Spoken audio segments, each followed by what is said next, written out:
Bien le bonjour, petit unboxing de l'intégralité de l'envoi numéro 2.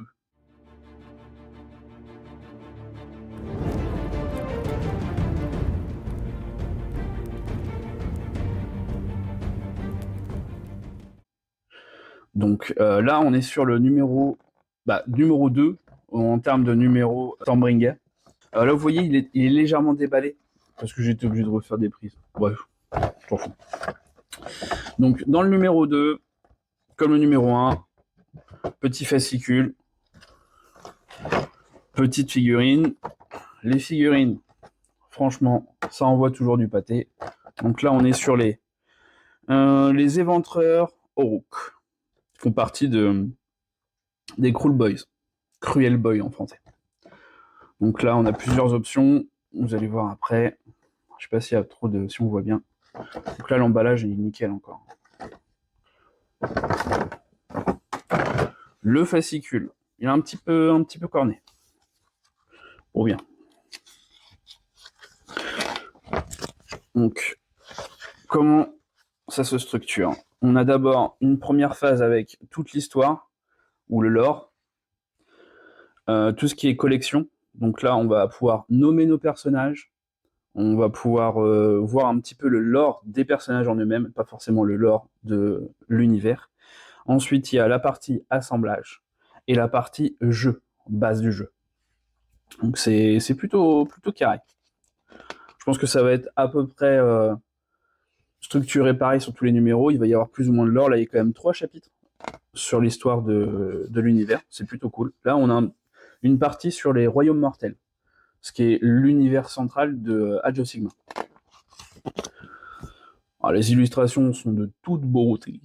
Vraiment très très belles. Franchement, chez Warhammer, ils ont des illustrateurs, c'est canon. Les Éternels de l'Orage. Moi, je dis Stormbringer, mais c'est ça, hein, c'est les Éternels de l'Orage. Sylvanette, et puis les Nains de Fer, c'est les Magna Carandron. La Grande Alliance de la Destruction. Et là, ils expliquent un petit peu plus les Cruel Boys. Ils expliquent vraiment chaque petite faction qu'on va croiser pendant la collection, c'est canon. Ensuite, on commence à rentrer dans le vif du sujet, c'est-à-dire les figurines que nous, on va avoir, les éventreurs Cruel Boy. C'est vraiment sympa. Donc là, on va pouvoir commencer à nommer. Donc, comment ils nomment alors on peut suivre vraiment le schéma ici, ou alors on fait un peu à la Donjons et Dragons, où c'est nous qui allons créer nos propres personnages. Dire, bah, il y a Tartampion, il y a machin, il y a bidule, il y a truc.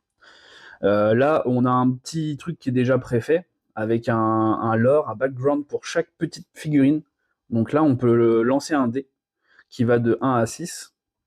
On utilise que des D6. Oui. Ouais, on utilise que des D6, j'ai l'impression, chez Warhammer. On utilise un D6, et puis là, au hasard, ça va nous mettre la tactique rusée, ce qu'ils appellent ça, et ça va donner directement son nom. Et après, le trait d'unité et le prénom. Donc par exemple, je lance un dé au hasard, je prends au pif, le 3, ça va être Cargo. Cargo, et ce boss éventreur veille à ce que ses gars soient toujours équipés de meilleurs épouvantages et des lances les plus acérées. En gros, c'est l'équipeur. Ok, donc là, ce serait Cargo au pif. On en prendra pas trop long. Les élus. Donc les élus de Cargon. Donc ce sera les troupes, les élus de Cargon. Ces éventreurs, consultant les chamans de Cruel Boy avant, avant le combat pour gagner des aptitudes magiques. Donc ça fait un petit lore, vous voyez, c'est plutôt rigolo. Et après, on peut choisir unité par unité, ici. On lance un dé, puis on récupère directement le nom de l'unité même. Donc c'est rigolo. C'est pas, honnêtement, c'est pas indispensable. Mais pour donner un peu de texture, c'est vraiment cool. C'est vraiment, on se met dedans après. Un peu à la manière de Donjons et Dragons. On voit que c'est un peu les mêmes périodes de toute façon. Il y a des similitudes, très clairement. Que ça soit en termes d'esthétisme, que ça soit au niveau de la manière de faire les choses. Il y a des similitudes. Donc là, on va partir sur le parti assemblage.